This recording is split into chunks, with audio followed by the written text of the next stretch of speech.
Welcome to Indiana Sports Beat Radio, presented by Endeavor Hospitality Group and Andy Moore Honda of Bloomington. Looks over the middle, second guesses, fires, throws.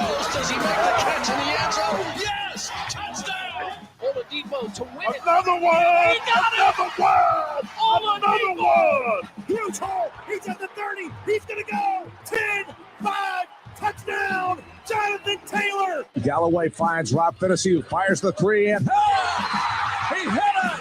Now, from the Golf Club at Eagle Point Studios, here's your host, Jim Coyle. Hello, everybody. Welcome aboard. It is a happy Tuesday. Sunshine outside, and it's going to be a warm one out there. Welcome aboard. Our old friend, Kevin Brockway, joining us here on today. We're brought to you, of course, by Andy Moore Honda, number one Honda dealer around, as well as the Wild Network, our good friends at Endeavor Hospitality and the Wild Club. Make sure you go sign up for that. It is free and easy to do. Just go to mywownetwork.com and join the Wow Club.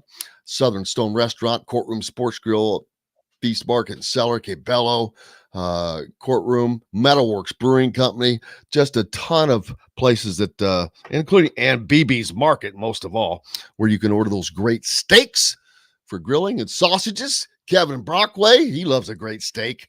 Didn't I grill you a great steak once? Yeah, maybe once or twice. Yeah, we had some steak together. I brought over some Omaha steaks and we grilled them up. Some burger. I have some burgers left over. We can have some burgers maybe the end of the weekend. Yeah. Yeah, to have a burger for a going away dinner. As Kevin is, I hope this is not the last time, but he is off on a new venture. As don't have to announce him as being from CNHI Papers anymore, as now he is with the Gainesville Sun of Gainesville. Well, everything Florida. is not done yet. I'm still with CNHI Papers. I'm still on my 2-week notice. So, but yeah, it looks like I will be in Florida by the end of the month and going back to a place I'm quite familiar with and a beat I'm quite familiar with. But it's been a fun 3 years in Indiana, and I've really enjoyed it. And I've enjoyed the people and especially covering Indiana basketball and football during that great ride with Tom Allen, and it's been a blast, and I appreciate all the well wishes, and have really enjoyed our being on the show and our friendship as well, Jim. As absolutely no, K-Bro will never go away. That's here to stay. He unfortunately, no, he will not. He says that he doesn't think he'll be able to do the show on the oh, that's funny. Tim says I should give away a new headset for you on your awake. That's pretty damn funny. I had the earplugs on this morning, but what's that? I had the earplugs on this morning, but we had a little bit of a snafu, Yeah, Mike says goodbye, Kevin. You traitor. Oh, traitor! I'm sorry. That's all right. At least he's going over to the SEC. But no, lots of well wishes this morning from everybody, brother. How about that? It's got to make you feel good. Yeah. No, I really appreciate it, and I apprted the audience. And, where do you get this love? Where else do you get this kind of love? Tell me. I know. And listen, I'm not going to do the show regularly, but I'll still pop in from time to time. If there's and I'll I'll pop in for segments here and there, so I'll still be. Our good friend Dustin Shooty does the show as well, and he's had to move around, and now he's in Gainesville, which but he does the show each week from Gainesville. So we could have a little Florida pipeline there. I think you should keep it up, especially with the SEC. Boy, we could talk. We could mix in some SEC talk, especially when it comes to football. So Tuesdays are, though, traditionally a very busy day there. Well, guess what? We've got other days we can move you to, which we would gladly do that. Thursday would no, not Thursday, but definitely find a spot for you. But we're going to try to keep him on as much as possible, whether it's just a segment a week or something, but because we enjoy talking to him and we know you guys do as well. And And to be honest with you, I would look forward to talking because there's going to be so much crossover now. You've got the SEC media days that are happening right now for football, and which the Big Ten's next week. Are you going to that? No, I am not. You're not going to go cover that. I'm still here. I may go to Big Ten Media Days next week. No, I meant that's what I was meaning. Are you going to go to Big Ten Media Days next week? Yep. Am I going to go to Big Ten Media Days next week? Yeah, I may be there. I may not be there. It's just going to depend on how things shake out this week in terms of when they want me there. But I'd like to go at least that Tuesday for Tom Allen's press conferences. So I might go one of the 2 days. And actually at CNHI, we're doing a countdown of Big Ten teams this week, leading up to the event. We'll preview capsules and so forth if you guys want to read them. Also, we're going to get to talk to Jordan Geronimo this afternoon. But speaking of the SEC media days, how about Lane Kiffin and his comments about NIL yesterday? Did you see that? I did not. Discussing an NIL salary cap. That's what he wants. And he thinks the whole thing has got out of control. He said that the number one thing that football recruits in the SEC are talking to him about right now is NIL. What kind of deals they can get. And I remember, last month I posed that question to Julie Cromer, who's on the NCAA Division I Transformation Committee, when I was up in Indianapolis, and she kind of poo-pooed it and said, "Hey, look, this is about the student-athlete experience, and a school like Ohio University, you can't compare them to Ohio State University. But what about comparing in football a school like Indiana and Ohio State? I mean, how the competitive balance, and maybe it's always been that way, but if you could create some kind of structure where you have a little bit of equity, otherwise it's going to be like Major League Baseball. We're going to have the New York Yankees, the New York Mets, and everyone else." Yeah. So it's going to be very interesting, but I don't think that legally they can do that. It's a right to work kind of thing unless they can. I mean, all right, Major League Baseball has team salary caps. Now, that is something I guess that they could possibly do because you could do it within the team framework. That's what I mean. Yeah, that's what he was discussing. He was discussing like team salary caps. That's what he was discussing. Yeah, but the funny thing is, what's the salary cap going to be when you've got Ryan Day telling his guys, all right, we're going to need $13 million a year to keep this deal. If that's the salary cap, we got a $13 million a year salary cap. Yeah. Hell, that's not going to be a problem because 75 to 80% of the schools will not even come close to being able to get to that. Well, let's be real too. I mean, this has been, these payments have been going on under the table for years. So I often joke when Billy Donovan left Florida for the NBA, I said the reason why he left Florida for the NBA was there's a salary cap in the NBA and there's not a salary cap in college. And this was back in 2015 when you had Kentucky running amok and so forth, and all the other SEC programs that have since been busted by the FBI probe. I think that you look at that and you kind of see that maybe even if they instituted some kind of NIL salary cap, who's to say that there won't be extra inducements under the table anyway? I mean, it's, it is what it is. It's just, it's obviously created this huge mess right now. And the NCAA is going to try to go to Congress to get it figured out. But I think it's going to be a long and exhaustive process right now. And there will always be a St. Peter's, though, as we've said, particularly in basketball. I think we've seen that with the NCAA tournament with the one and done. You're always going to have that chance for that Cinderella team. And that's what makes college sports, I think, compelling, it's the little guys against the big guys. And particularly college basketball, more so than college football, where you see the same four teams in the college playoff every year. And yeah, and how funny is it to see someone like Nick Saban whine like he has? There's no one, and I mean no single individual that has probably benefited more from the SEC money train than Alabama. I mean, if they're going to even pretend, they're not going to pretend that they'll cheat, because as a matter of fact, the minute that he pissed Jimbo Fisher off and he said, let me tell you, I know where the bodies are buried, buddy, Nick Saban shut his mouth faster than you can imagine, because He does know where the bodies are buried, and there are bodies all over the place. So for him to pipe up just cracked me up. Anybody in the SEC is like, you can't say a word. It is without a doubt the cheatingest conference in the history of football, which is fine if they were doing it to each other. But when it bleeds outside of that, that's an issue. Not to mention how Nick Saban has benefited personally. $12 million a year, his salary. And you take a look at all these other SEC coaches. You take a look at even administrators. I mean, pencil pushers.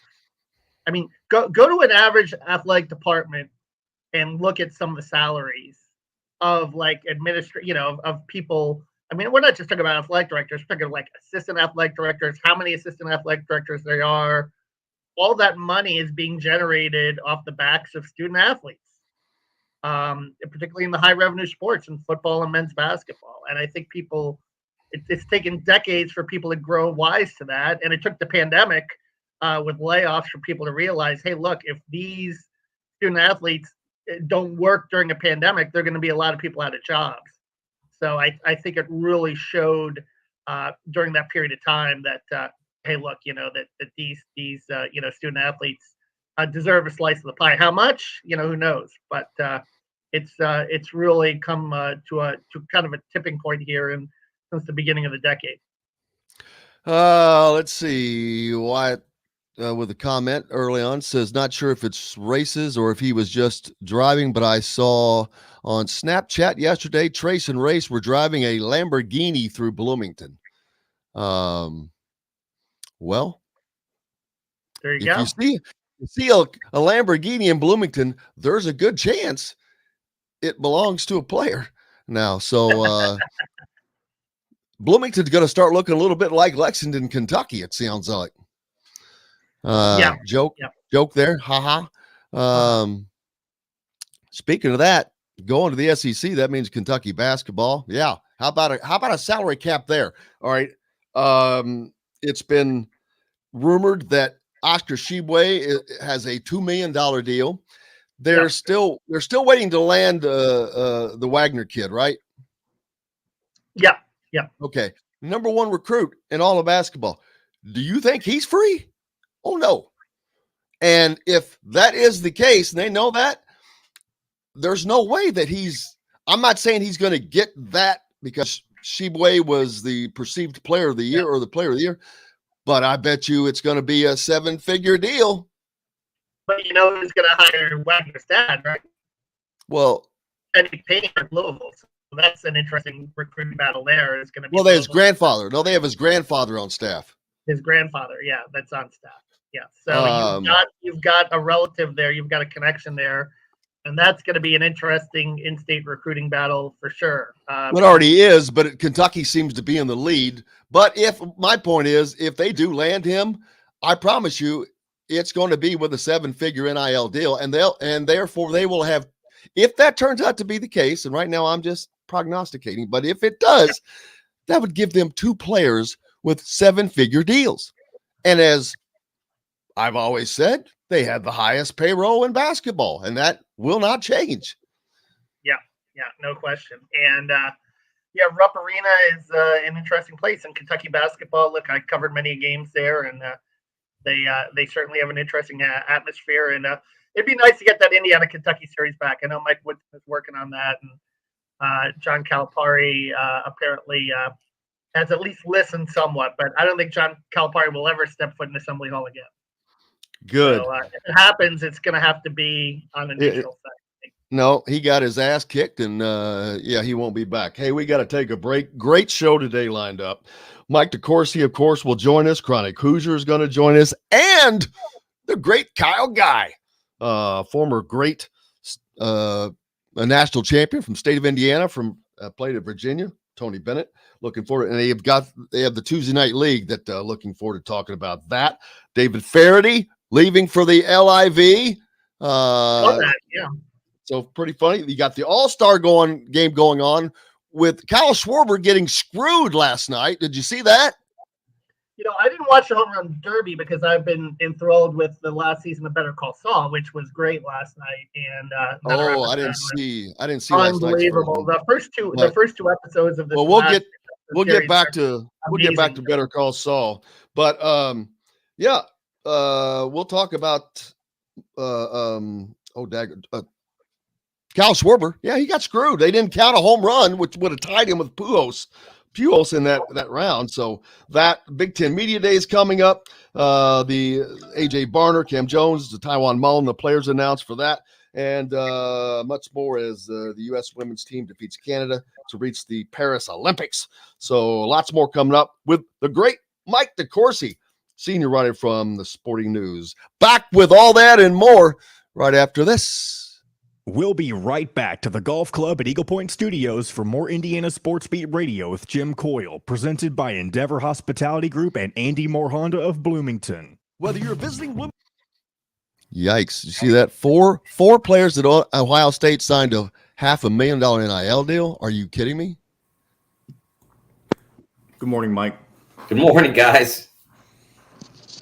I'm going to start getting further and further depressed every day. Why is that a problem? Because I'm not making the money. All right, can you guys hear me okay now? Oh, yeah, you sound much better. Hey, great. Okay, Mike, how are you, brother? I'm good. How are you guys? Cannot complain. There's so much going on. You got that All-Star game where, our man got screwed. Did you see that Schwarber got screwed out of a home run? I heard about that. Counting is hard. I will be the first person to say math is hard. But that wasn't exactly trig, right? That wasn't calculus. I mean, no, it's just a little. Now, how about you pay attention to the game? Oh man. I mean, but how does no one catch that? I do not know. Did Pete Alonso just didn't do well this year or no? No one cares about a New York Met. No, I did. I'm kidding. He's a two-time champion. I'm kidding. I'm totally derby. Like I said, I watched Better Call Saul last night, which was amazing. So. Don't tell me about it. I haven't seen it. Yes, no spoilers. It's one of my favorite shows. Yeah. Okay, so when the series run ends, I'm gonna do a Twitter poll. Oh, which show was better? Breaking Bad or Better Call Saul? That'll be a good one. Yeah. And so everybody's going to say Better Call Saul, though, because it's freshest in their mind. I don't think everybody thinks that way, but I understand your point. But the thing I like about that argument is that although it leans a little bit on Saul, on Breaking Bad, like there are people who say The Godfather 2 is better than Godfather or Empire Strikes Back is better than Star Wars. But this is, although this exists in the same universe, it's a completely different show. Yeah.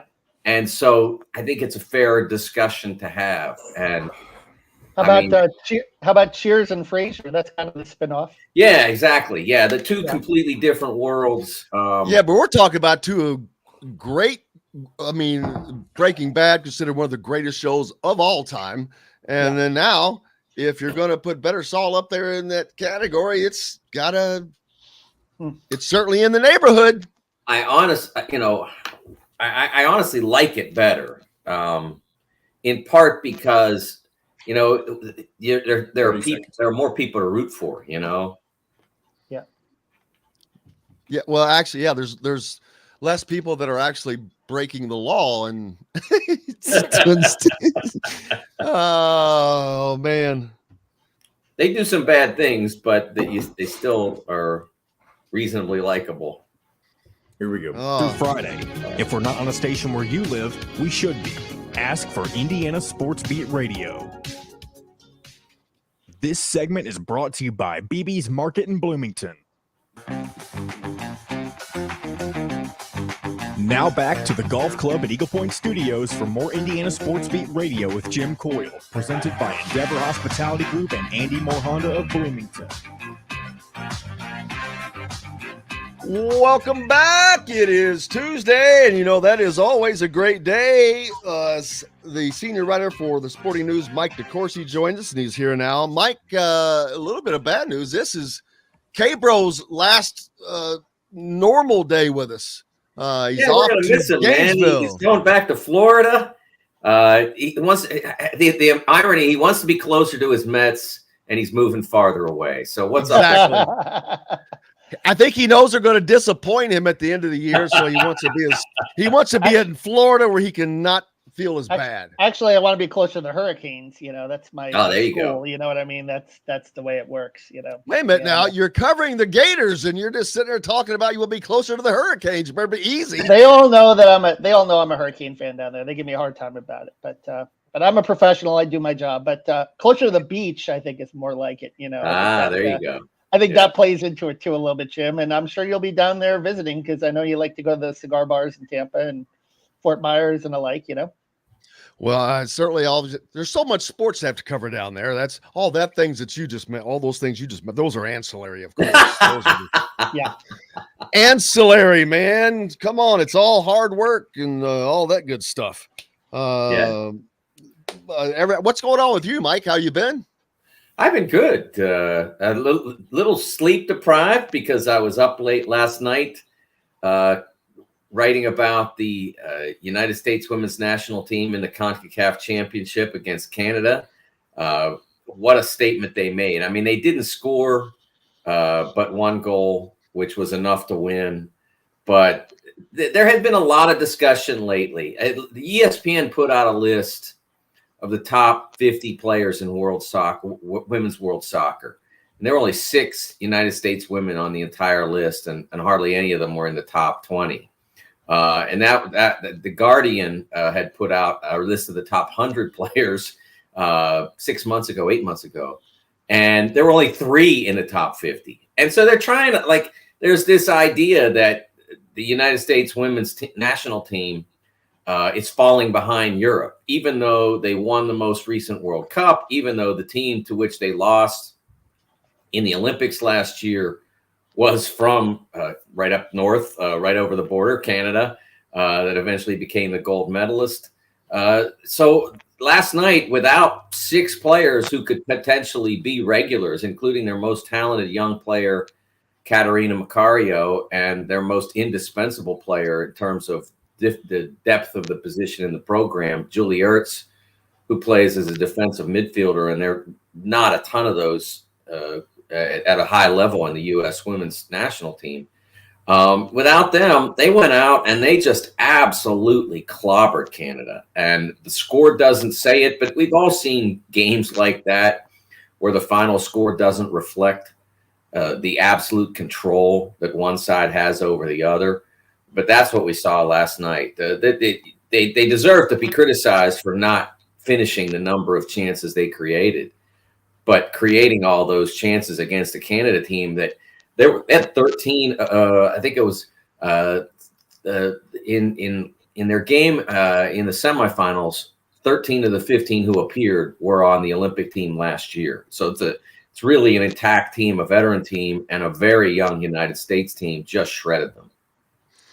Great to see that, and great to see them get their qualifications in for the Paris Olympics. Man, that sounds, just saying that, Paris and Olympics. Okay. If you're going to miss an Olympics, Jim, you don't want to miss the ones in Paris. I can tell you that for sure. I can only imagine. I have been fortunate to go to Paris once, but to be there for an Olympics, I'm like, oh my gosh.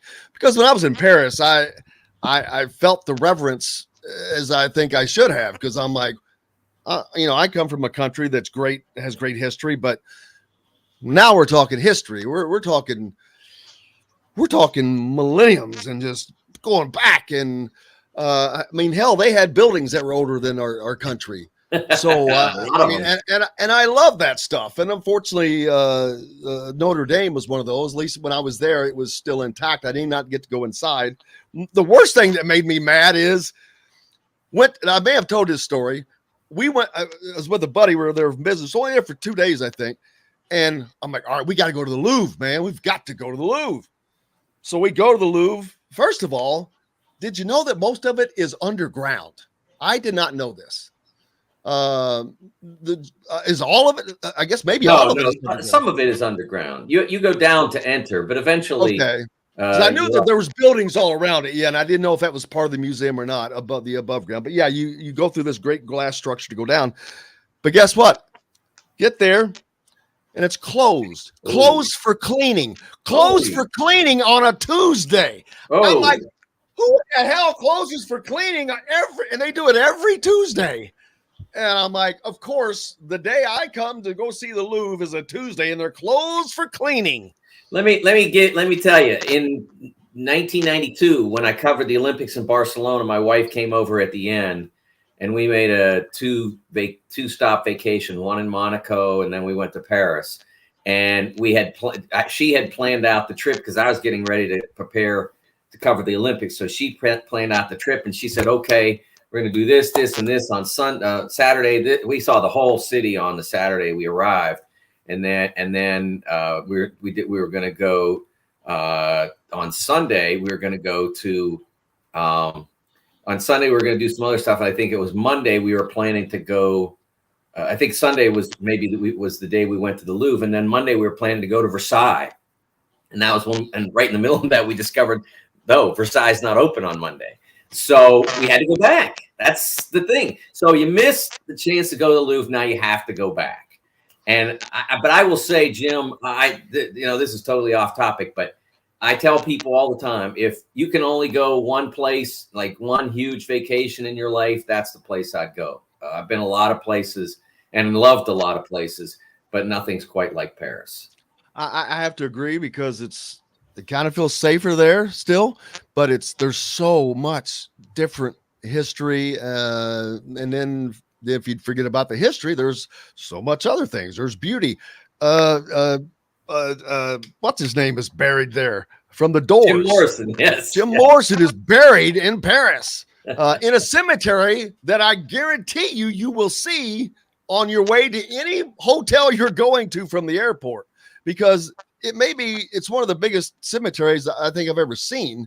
It just seemed like it was miles around. It was gigantic, but what about the Eiffel Tower too? Very pretty. Yeah, it was great. I didn't get to go up in it because the line was too long, and I'm like, I went up to the one at Kings Island. I just very good. So I said, I'll just imagine I'm three times as high and just pretend I am. But no, it was cool. But there's so much. Yeah, you can just walk around and do nothing and soak in the history. Yes. That's one of the great things. But if you're going to do that, you've got to go to an old town somewhere, an old town out in the country. I was actually there, like I said, for work, and I was in the Netherlands, fortunately, and got to see. I was in one town, Maastricht, which I think it was the oldest town in all of the Netherlands. It was started by the Romans, and I'm like, the hotel I stayed in was opened in the 13th century. And I'm just like, this is nuts, man. But it was cool. Very, very cool. But I digress. The TBT's underway, which I noticed. I didn't know it had gotten started. Man, they have got a ton of teams in this. A ton, because I'm looking through these results, and I don't know how many total teams they have, but there are a lot. So that's underway. That thing is just getting bigger. I mean, they've got regionals for this, but we still don't have an Indiana team. What's up with that? That's a great question, because I've never understood why. I've talked about it every year. I'm like, there are enough guys, but this year they started to make an attempt. Derek Elston was involved. Devontae Green was going to play, and someone else was going to play. They've got the guy. I think they might have started too late. Hopefully they'll do this again next year. But, the TBT is where they use the Elam ending. Very, very unique ending. Mike is not a fan of it. I like it just because it's different, and it makes this a little different. Everything else is the way it is.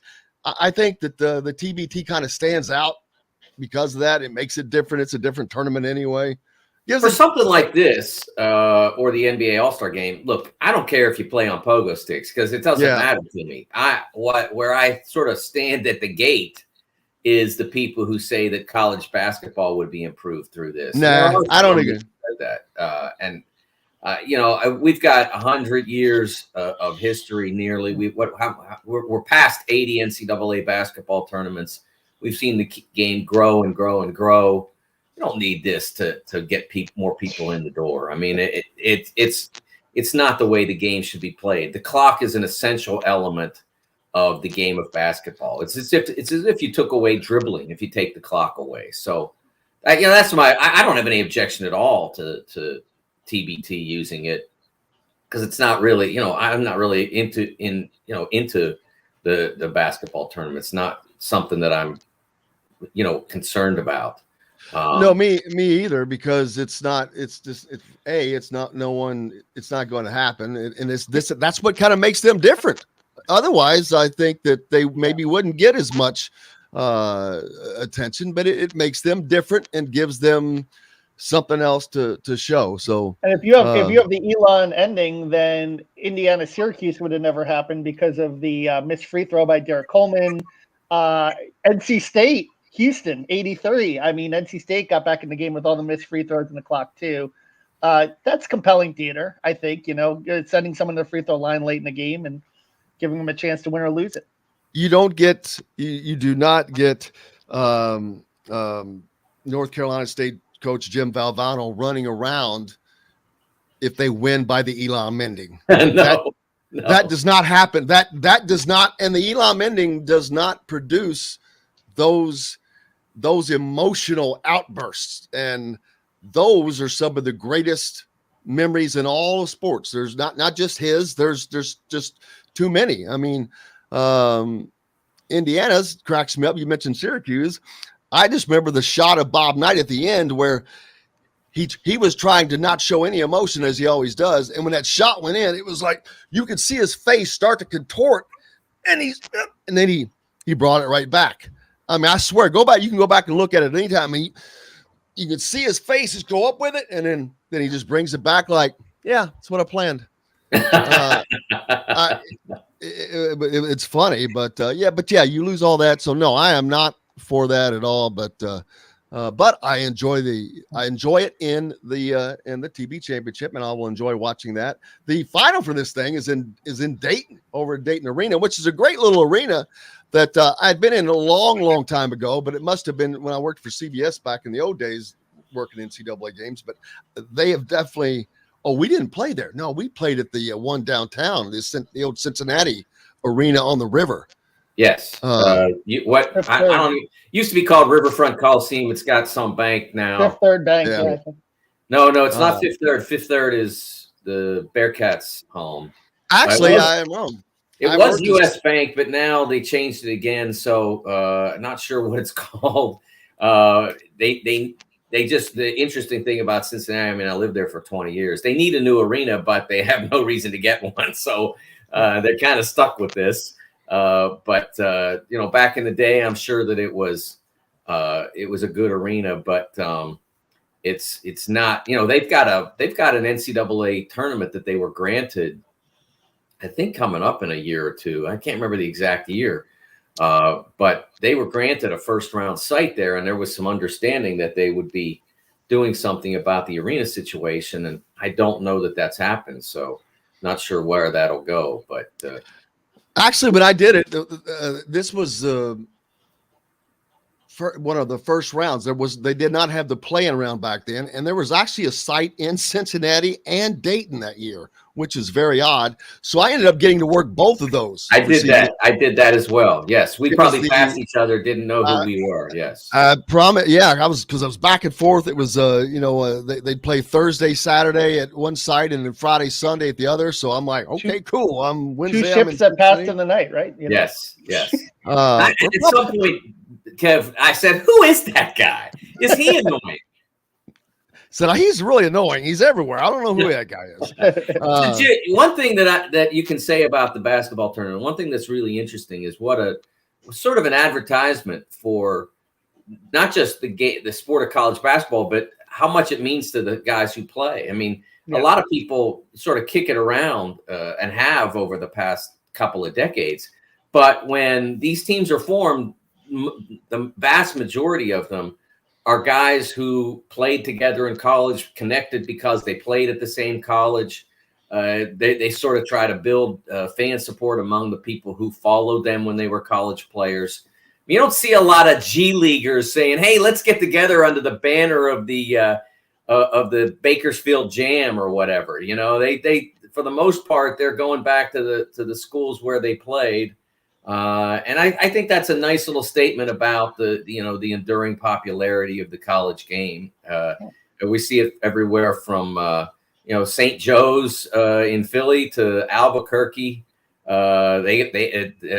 New Mexico has a team, so it's pretty cool to see how much those connections still mean to the players. They have Army, right, in Syracuse. They have that and stuff, and yep. And they, and the other thing too is $1 million. A lot of these guys that play overseas, or maybe some of them, don't make a lot of money, or play in a country like Denmark that doesn't pay or something like that. You get a little extra pocket change also. Yeah, but you got to win, man, and it's a lot. It's getting harder. It's like Survivor started, I think, or the Amazing Race. They started with $1 million first prize like 20 years ago, and it's like, hey, $1 million doesn't go as far as it used to. Can't we up that money? You're still making money on this deal. Don't you think it's time to maybe raise the prize a little bit? So maybe that TBT winner take all might either maybe winner take mostly all, or maybe that money should go up now with all the varying teams that are getting in there. My question is then, there's a team from Albuquerque. Yeah, New Mexico. UNM has a team. Yeah. How are they not sponsored by Pollos Hermanos? Los Pollos Hermanos. I mean, Los Pollos Hermanos, that's just popped right in a boom. As soon as I heard that, I'm like, oh, boom, that's easy. Yeah, they absolutely should. That's exactly what they should have shot for. I saw someone in the gym a couple of months ago with a Los Pollos Hermanos T-shirt. Actually, they should have absolutely made their jerseys that, and I guarantee they could have gotten permission to do it because of what they're doing it for. If they're benefiting a charity, and oh my gosh, that would have been hilarious, because we were talking earlier. We'll have. We'll continue this conversation in the next segment, but Better Call Saul. Better Call Saul or Breaking Bad? Mike says, which is better? I'm like, oh, hold on now. I love Saul, but we'll talk about that and a lot more. Got your questions here on the Andy Moore Honda Hotline. Back with it here on Indiana Sports Beat Radio, brought to you by BB's Market and Cellar, located right here in Bloomington. But they are your local meat shop, steakhouse, and caterer, no matter where you live, with some of the best custom meats around.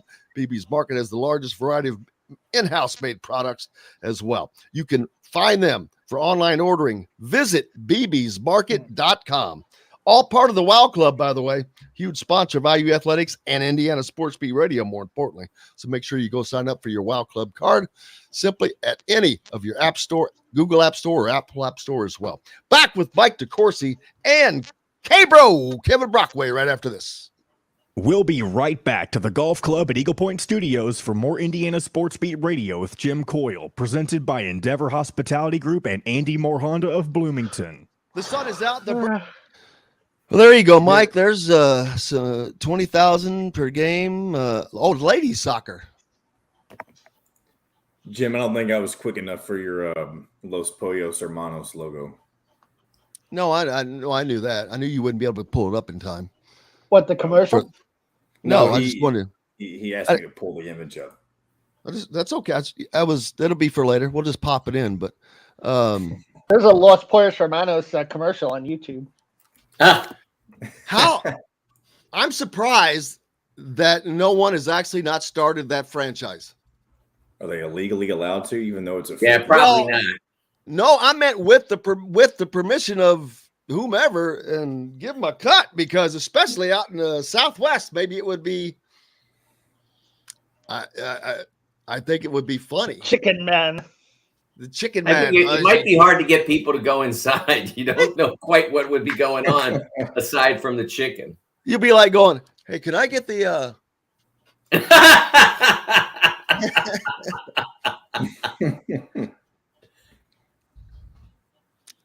Oh, and have managers that look like Gus Frayne.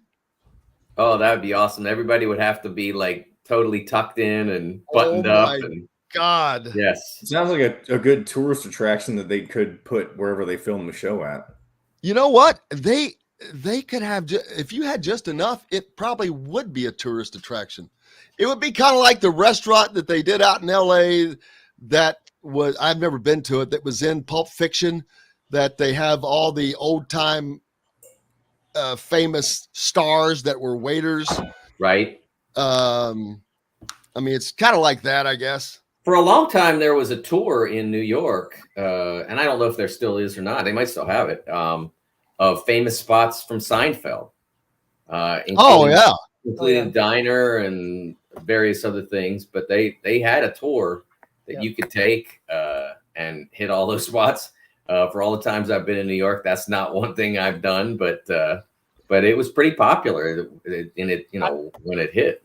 I was at an investigative reporters and editors conference, I think back in '93 when I just got out of college, and they had like the mob tour, like to go to Spark Steakhouse, like all the places where they did the mob hits and stuff. that was interesting. All right, here we go. These HRVs and pilots. See dealer for financing deals. Andy Moore Honda, Bloomington's #1 Honda dealer. Get more to your door with AndyMooreHonda.com. Come see us at the all-new Andy Moore Honda, now in Bloomington. Wow. This segment is brought to you by K-Bello. Now back to the Golf Club at Eagle Point Studios for more Indiana Sports Beat Radio with Jim Coyle, presented by Endeavor Hospitality Group and Andy Moore Honda of Bloomington. Welcome back. It is a Tuesday, and looks pretty nice out there. It's probably going to be a little warm, I believe. Looking forward to talking to Kyle Guy today, as well as Chronic Hoosier. But even better than that, we've got K-Bro and Mike DeCourcy here right now. Mike, what have you? It's that time of summer. The soccer is the biggest thing that's going on. What do you work on more this time of year? You've got all the soccer because you are so national and multidimensional. We're about to get into football. The SEC media days are going on, which is always a party because we get to listen to Lane Kiffin, and he never disappoints. I think he said something yesterday that about Kirby Smart got the party going. Nothing bad, but how do you manage? Because we're into college football, which is going to be even bigger this year because of NIL. You've got your other, because you're being the senior writer, the women's soccer going on, and college basketball does not stop. That's a lot. Yeah, I will be at the Big Ten football media days next week. Looking forward to that. It was having it at Lucas Oil Stadium last year. It was really a really cool event to have it under under that roof. It was pretty. Even though there was still a lot of COVID protocols in place, we were able to get good information, and obviously there's a ton to talk about there this year with the pending additions of Southern California and UCLA. There's a ton to talk about, and I know that a lot of people think that. I found it particularly interesting yesterday that Greg Sankey said, "Look, we're not following your playbook. I mean, we're good. We're already a super conference. We're making more money than everybody else." I thought that was interesting statements. I also thought he made an interesting statement. He has more power now in this discussion than he did before the Big Ten expansion. The idea that when they do expand the playoff, that they won't have automatic qualifiers. He's pushing for that, which I think is a massive. No, it's not a massive mistake. It's a joke. It's a functional joke to expand the playoff and not have automatic qualifiers for a set number of leagues. It's an atrocious joke. And if they do that, then they're just making a mockery of their sport. And I think that in the current environment where the potential power in the league in college football is beginning to shrink, is possibly going to shrink. Depends on a lot of things relative to this revenue gap that's going to grow, and whether or not that money is spent on buildings or scholarships, or whether it's spent on actually paying the players. But it's possible for that power base to shrink. And when the power base shrinks, the sport's going to become less popular than it is now. It will be, people who watch the SEC will still watch the SEC, and people who watch the Big Ten will still watch the Big Ten. But you need those other teams under the roof, or your sport's going to decline. And if you make the college football playoff just, the Big Ten and the SEC, think about it. I mean, I know that geographically the Big Ten is much more expansive than it used to be, but it's still, and as well as the SEC, but that's still huge pockets of the country that are essentially uninvolved, and that used to be involved.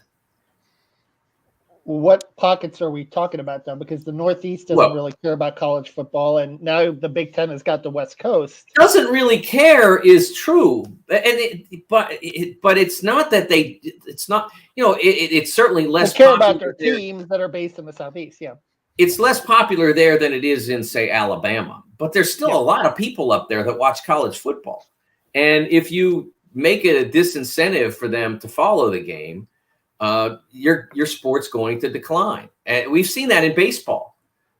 Baseball is less popular than it was 20 years ago, 30 years ago. It's still lucrative as heck, and lots of baseball owners are making money, and a select handful of baseball players are making a ton of money. But it's not the sport that it was in the public consciousness that it was 30 years ago, in part because fewer people believe their teams have any chance at all of winning. I mean, when you watch the Reds, Jim, look at how many people aren't there. I mean, it makes a difference. And college football risks that by excluding everyone. If you do automatic qualifiers, look, the SEC is still going to have more teams than anybody else in the field, and the Big Ten will probably have the second most. But if you give everybody a seat at the table, they're playing for something. That's part of the reason why the NCAA tournament is so ridiculously popular. It's a popularity that is outsized relative to the popularity of its core sport. And there's money in that. There's $1 billion in television revenue for 3 weeks of basketball every March. And if college football wants to see outsized revenue out of their playoff, that's the way to do it. Give everybody a seat at the table, even if it's just so that, the best teams in the SEC can knock them off in the first round. Being a part of it and having that chance is really important. I will say this, though. I was at Wrigley Field over the weekend, and 39,000 packed on a Saturday afternoon to see the Cubs, who are god-awful. So some of it has to do with the fans too. And I mean, but you also have 3 million people in Chicago. Indiana packed Assembly Hall in 2009, right, when they were on probation and a terrible team and 4 or 5, But Kevin, Chicago has 3 million people to draw from, as opposed to these other small markets that they don't have 3 million people that are just looking for something to spend their time. And the other thing is that, like, what you don't want to become as a sport is an outing. I mean, that's you don't want to be strictly an outing. That's what 39,000 people at Wrigley Field. Hey, I'd go to Wrigley Field. It's an awesome afternoon. That's an outing. Yeah, it's an outing, but they're not there because they care. Like, I went to an Indians game a couple weeks ago, Indianapolis Indians, because my brother-in-law was visiting, and we gave him a couple options what he wants to do, and that's what he chose.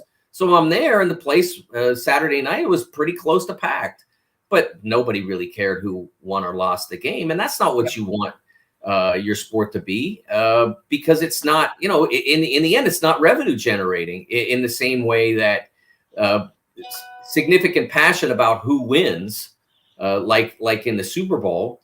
Hey, we want that team. We hate Tom Brady. We want him to lose, whatever it might be. Or I've got my $20 on, in the pool on the Eagles to win, whatever it might be. That's where the money is, the real money. And and also even beyond just financial considerations, I don't think you want your sport to be less popular. That's not what anybody's shooting for. Not at all, because now everything's about money, and you've got to have every person, every eye, whatever else you can get. So let's see. What is coming up next? Obviously, Big Ten football. We just had SEC Media Days are going on now. Big Ten, there's going to be a lot of questions there because of a couple of teams that won't even be there. That's UCLA and USC. And this is going to be the first time there's ever been a ton of questions about teams that are not even there or in the league yet. But I expect that to be a big part of the discussion, further expansion with the commissioner, of course, with the coaches. I'm sure they'll be asked about it, what their thoughts are, but it doesn't really matter what a coach's thoughts are. It's not his job. It's his job you got your job, take care of it. But yeah, it's going to be interesting. I can't wait until UCLA and USC are at the Big Ten Media Days. That's going to I said last week to someone that they ought to just go ahead and jet. I don't know if you can get them on the same plane, but get Chip Kelly and Lincoln Riley to jet into Indy for that day. I think that would really be fascinating if they could pull that off, because clearly there would be plenty of attention given them by the media. The league is going to undergo a significant transformation in a few years, but it's going to be a very lucrative transformation. It's I don't know yet what the money will mean for the various members. I know there are some members that can really use it. I know that for others that it's a luxury to have more money. I don't know the one thing I've talked about, Jim, and I'm not sure we've brought it up on this show, is that there I think the ACC Media Days are happening now as well, or they're happening soon. Yeah, and there's a lot of concern about the revenue gap, and there has been a revenue gap. That's what people overlook, is that the SEC and Big Ten have been making significantly more than the Big 12, Pac-12, and ACC for multiple years. I'm going to say at least 5, 6, 7 years. They've been making probably 30 to 40% more in television revenue than those other three leagues, give or take. And now it'll be more than double at current rates. Some of those leagues have contracts coming up. We don't know where they'll go. We know they won't go as high as the SEC and Big Ten, but but we'll know soon how much the gap is.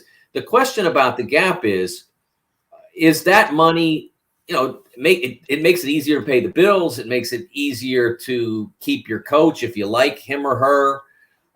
It makes it easier to keep your AD if you like him or her. Maybe build some buildings you've been wanting to do, or improve the ones you have. But the real sort of reckoning is if the athletes become employees. That's the one. That's what's going to change what that money means. If they get that, and it's farther away than name, image, and likeness was over the from say 2014 to 2020, they were always knocking on the door. It was just a question of whether they were going to get the door open to them, or whether they're going to break it down. And ultimately, they broke it down. The other one's farther away even than that, I think. I hope. It's not easy to accomplish, because you got to figure out who's in and who's not, like who's a pro and who's not.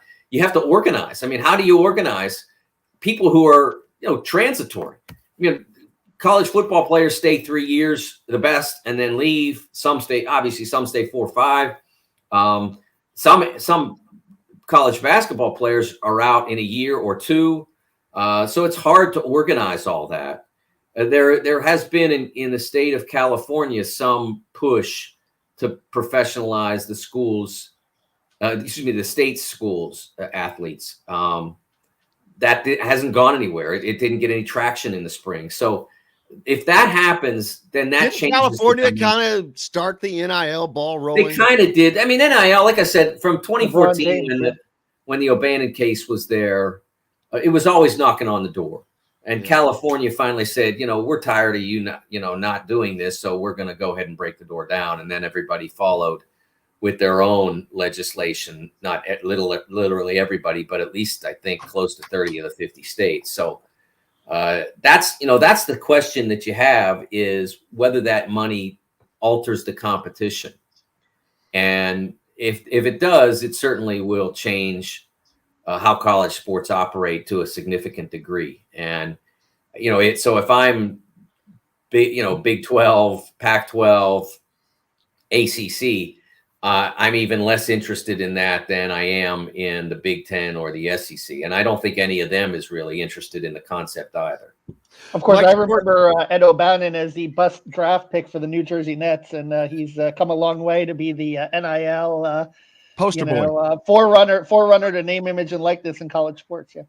Absolutely. Mike DeCourcy is the senior writer for the Sporting News, and he covers everything and does it in a way that nobody else can, man. I look forward to seeing it. Next time I see you will be next Tuesday, and hopefully you can sit down with us and because we'll do the show live there. So hopefully you can sit down with us and do it live at Lucas Oil. So that'd be cool. Oh, absolutely. Okay, will you be still with us then? Possibly. I'm kind of hanging in the wind here, but I'm gonna force him. I'm gonna force him up there. I hope I see you. Absolutely. I'll see you guys next week. Too. Yeah. Take care. Mike DeCourcy with us here on Indiana Sports Beat Radio, brought to you by our good friends at Cabello, located just on the northeast corner of the square in Bloomington, located right in the heart. Visit Cabello to experience the taste and traditions of the Italian heritage right here in Bloomington, Indiana. Enjoy handmade pasta and house-made desserts, all part of the WOW Club. Make sure you go to your Apple App Store or Google Play Store and sign up, start earning mobile rewards today. We're back with Kyle Guy right after this. We'll be right back to the Golf Club at Eagle Point Studios for more Indiana Sports Beat Radio with Jim Coyle, presented by Endeavor Hospitality Group and Andy Moore Honda of Bloomington. Andy Moore Honda. He has the link, right? I sent it to him this morning. You might finding it. You might want to call him. I mean, he was.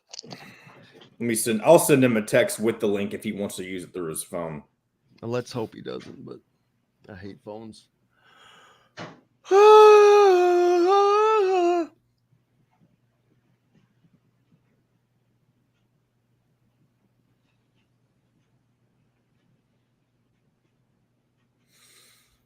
right.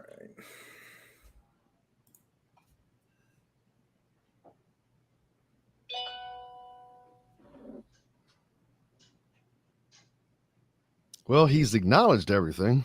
That's what I'm saying. That's why I'm confused why he hasn't come on yet. And I just said we can do it. We're off cycle a little bit. You can join now. And he hit the like sign, so he should be joining, hopefully. All right. I'm still going to send this just in case.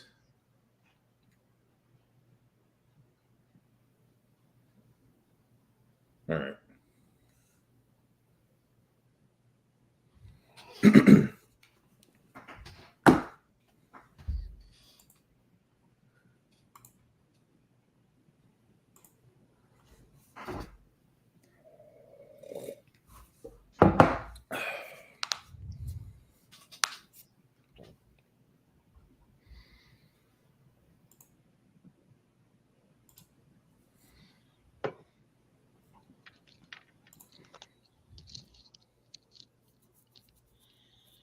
By the way, we're not going to have Rick Bozich tomorrow. He reached out to me yesterday. Damn. So he'll be at, I think you said ACC Media Days. Yeah. Bose, my man Bose. There he is. Here he comes. Hey, Kyle, how's it going, man? That's going, man. How you doing? Pretty good. Nice to appreciate you. For sure. Thanks for moving stuff around for me. Oh, absolutely. Kevin Brockway with us as well. I'm Jim Coyle. Last time I saw you were hitting all those free throws for Virginia at the end of the Final Four in 2019. Seems like good memory, right? Yeah. Oh yeah. Seems like a long time ago. How's the league going, man? It's good, man. It's a tough business. It's a lot of ups and downs, ebbs and flows. So, just trying to stay even keel. I tell you, and something I'll ask you about is since the TBT is underway, is here I have an idea, and I'm going to tell you this on the air, but I'd rather you knew about it. Since we can't get they can't seem to get an IU team together, and since we're off air, since you should have played for IU, I think we started like just an Indiana, not IU, but Indiana TBT team. Yeah. Could be guys that played for IU from Indiana. Hickory, call it Hickory something. Yeah, that'd be good. Yeah, funny enough, they told me I could make my own team, and so I was trying to. I just didn't have enough time. I only had like a week's notice, so we were trying to do. Here we go. Let Cheryl Sizemore get you in the home you want today. Cheryl at IndyHomePros.com. This segment is brought to you by Feast Market and Cellar. Now back to the Golf Club at Eagle Point Studios for more Indiana Sports Beat Radio with Jim Coyle, presented by Endeavor Hospitality Group and Andy Moore Honda of Bloomington.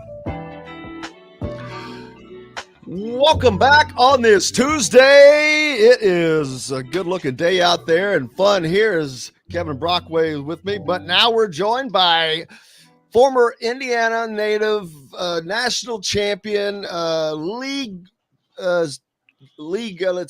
commissioner, commissioner of his own league, Kyle Guy. How are you, brother? Appreciate you joining us. For sure. Thanks for having me on. Absolutely. Kyle, of course, originally from Lawrence Central High School. Went to Virginia, won a national championship.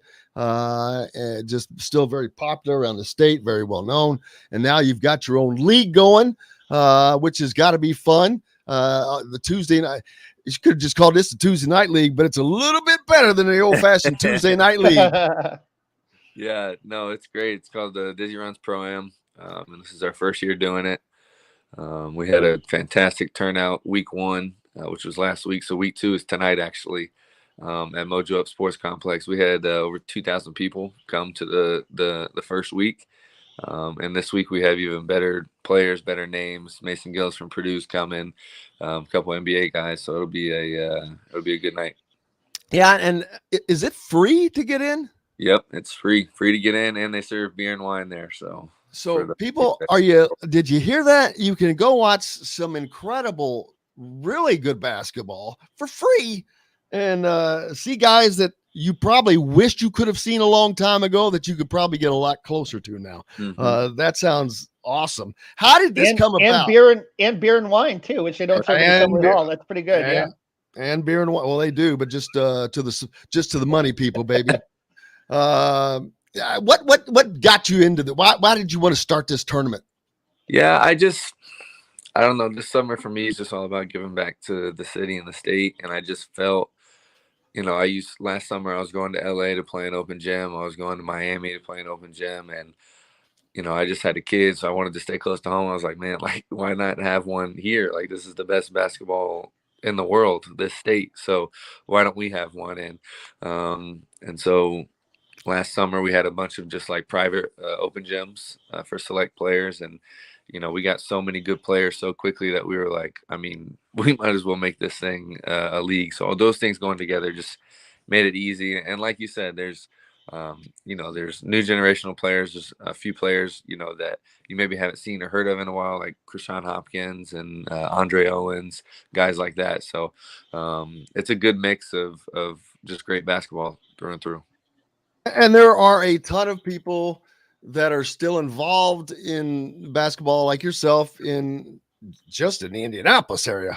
You got the Teagues up there with the factory and the Gordons. They've got their EG3 going on. I don't leave any about it. I'm not even talking about the young AU stuff, but there are so many.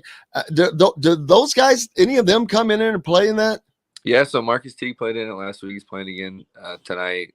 Just battling a minor injury, so I don't think he's going to play. this weekend. But I've talked to everyone. Eric's in Houston training. I'm in the AAU business now too, so I talk to him. I see him all the time, and it's nice to know that there's just a bunch of guys from the city that come back and give back. Yeah, that's great. It's really great to see all these, because there's a lot of guys that are kind of in your, maybe a few years older, but where you all can kind of do this, which that's not always the case. They're spread out. There's so much that's going on, whether it's TBT that's also happening right now. We'll talk about that too. But yeah, the Dizzy. How long does the Dizzy Runs last? It's every Tuesday night. Yeah, it's Tuesday, so it started last week, so it's July 12th through August 6th. So it's 4 Tuesdays and 1 Saturday for the championship. So looking forward to that. Make sure you go out to that, the Dizzy Runs Pro-Am at the Mojo Sports Complex, which is it's the former Finch Creek. If you know what is Finch Creek, basically. That's where they have a lot of the AAU events. Been there several times. Great complex. Not only do they have courts around, but they've got in the other corner turf. They've got baseball. It's incredible. It's a big complex. We saw Trey Kaufman-Wren and Logan Duncan play there a few years ago. Remember, Jim? We went up there and I saw Liam McNeely. I've seen everybody there this year. It's crazy, but yeah. What and then tonight? What's on tap for tonight? Yeah, tonight. So my team played. There's we play 2 games at once at 7 p.m. and then there's a night game at 8:15. And so the 8:15 game, we bring out a couple celebrities. Last week we had Joey Molinaro and Chris Evans, who went to Ben Davis, plays for the Bengals now. This week we got Glenn Robinson, Josh McRoberts, Chris Evans again, and I might be Ryan Klein, buddy of mine's coming. So go ahead. I was going to say that I was fortunate enough to obviously, cover that Final Four that you were in 2019 in Minnesota. And I'm always just curious about the bonds that are created, with those Virginia players. What's it like? DeAndre Hunter obviously is, having some success in the NBA and so forth. What's that bond like a few years later? Are you guys still pretty tight? Yeah, I mean, even if we didn't talk as much as we did, it'd be impossible to break that bond. We are forever going to be intertwined because of the ups and downs we went through at UVA. And when you win national championship, it's kind of like if I didn't talk to him for 10 years and then we went and got dinner, it'd be like we had been talking the entire 10 years. It's just kind of how it is. So. Yeah, it's totally understandable because it's just like those friends that there's once a bond as strong as that, because what it takes to earn a national championship didn't happen over one summer. It didn't happen over 1 month of practice and didn't happen in one game. So to get to that point of winning any championship in any sport, I don't care if it's NASCAR racing or if it's soccer. It takes blood, sweat, tears, time, and just everything. And you do that with a group of people. So it's just there. And it's actually it's an awesome thing to be able to carry through life. Yeah. Yeah, no question. Like you said, we've been through so much together. It's impossible not to be intertwined on some level. And, a very interesting parallel, too. You look at the 1986 Indiana team upset by Cleveland State, one of the first big upsets in college basketball. And the next year they win the national championship. You guys upset by UMBC. And then the next year you guys turn it around and use it as fuel. I mean, that was probably a pretty amazing offseason, I would guess, to be able to get to that point. Yeah, I mean, the first 3 weeks of the offseason sucked. And that was a very dark time for most of us. But when you have Tony Bennett, leading the charge, he went about it the right way. He got us all on the same page. And I personally believe that, if we didn't lose that game, that we probably wouldn't have won the championship the next year. So I do believe that was the turning point for us. How hard was that, though? That had to be pretty rough. Oh, yeah. On every level, social media was hard to get on. You're getting death threats. I mean, after the game we had. Wow, really? Oh yeah. After the game we had a bomb threat at our hotel, so we had to get. It was literally like a movie. Like we pull up, there's police everywhere because of these threats. And so we had to go through the kitchen, and police escorted one by one to our room. So it was straight out of the movie, just salt in the wound,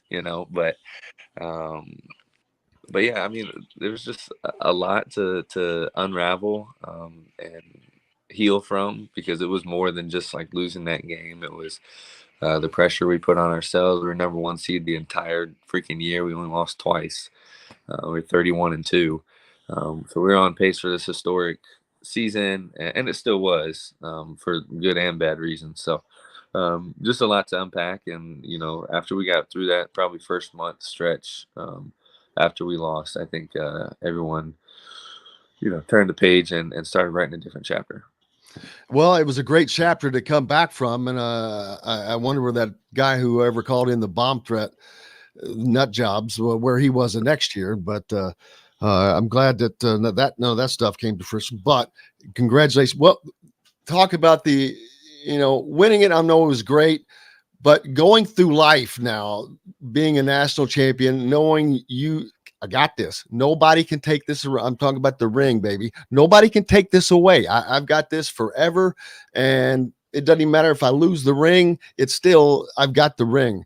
And it'll never leave me ever. Yeah, it's weird, man. I mean, on some level, it really doesn't even feel real still to this day. Like, obviously I know we did it. But I'm a big person, like I'm a big visualizer. So when I set a goal or decide I want to do something, like I'll literally visualize it, and like I already know what it feels like to win the national championship. So now that we've done it, it's not as exciting to me, because I already knew it was going to happen. So that's part of the tricky thing with me, is like I think that's part of why I get stuff done, is because like I already know what it feels like, therefore like it has to happen. And so after we lost UMBC, and even as a kid, like even a perfect example, like winning Mr. Basketball, like I knew I was going to win Mr. Basketball when I was like 5, maybe 6, because I was just around Indiana basketball. I was watching Greg Oden, Mike Conley. I was watching all these guys that were winning Mr. Basketball and going to the next level. Like I just knew in my soul and in my gut that like it was going to happen. So when I won it, I wasn't surprised. I wasn't, not in like a cocky way. I just kind of like I already knew. So that's incredible. But even though you had that confidence, actually getting that, actually being named Indiana Mr. Basketball, which to me, there is no in high school basketball, there is no greater title in the world, because it starts here in the United States, but there's no better title in the United States than Indiana Mr. Basketball. It just you can stop right there. Yeah. Is that better than a national championship? I mean, maybe individually, I don't know. I think doing something with your team on a national level, although Indiana Mr. Basketball is one of the better titles in the nation, like it's a state thing, So I think Virginia, like going out there showing you're the best team in the world at that level, that's pretty hard to beat. But they go hand in hand, man. I'm super proud of both of them. As you should be. I mean, because they're both pretty damn high honors, as about as high as you get. I'm going to have to go back in the list. How many former Mr. Basketballs are national champions? Ooh, that's a good trivia question. Holy gosh, that'll take somebody. Steve Alford, was he Mr. Basketball? Yes. Yeah. Oh, yeah. That's a good one to pull up. But I'd like to pull. I bet I'd like to know. So when you find out, let me know. Don't worry, I'm going to get that done, and I'll send that to you. Let's see. Oh yes, TBT, man. Okay, since IU is going to try. Well, first of all, Indiana fans would have loved to have you playing for IU. It didn't work out. You ended up going to Virginia. Was there, and there had to be some disappointment in you as an Indiana kid growing up that it just didn't work out. I don't want to get into the here's and whys, but that didn't happen. Yeah, I won't tell you why, but I'll just say that I already know why. Well, I won't say live why. I mean, growing up, that's where I wanted to go. So it's a little, I mean, it's true. I wanted to wear the candy stripe pants. Like I have family on the board of trustees there. Like I grew up going to games. that's what I wanted to do. So I wanted to go there. It didn't end up working out, and by the end of it, Purdue was easily my second choice behind Virginia. So. That'll make Indiana fans just feel Super great. Yeah. But I'll tell you this, Michael Lewis, great friend of the show. I've known Michael for a while. He grew up a Purdue fan. And down at Jasper had, I think he told me he had Purdue bed sheets when he was a kid or something, and he was on his visit.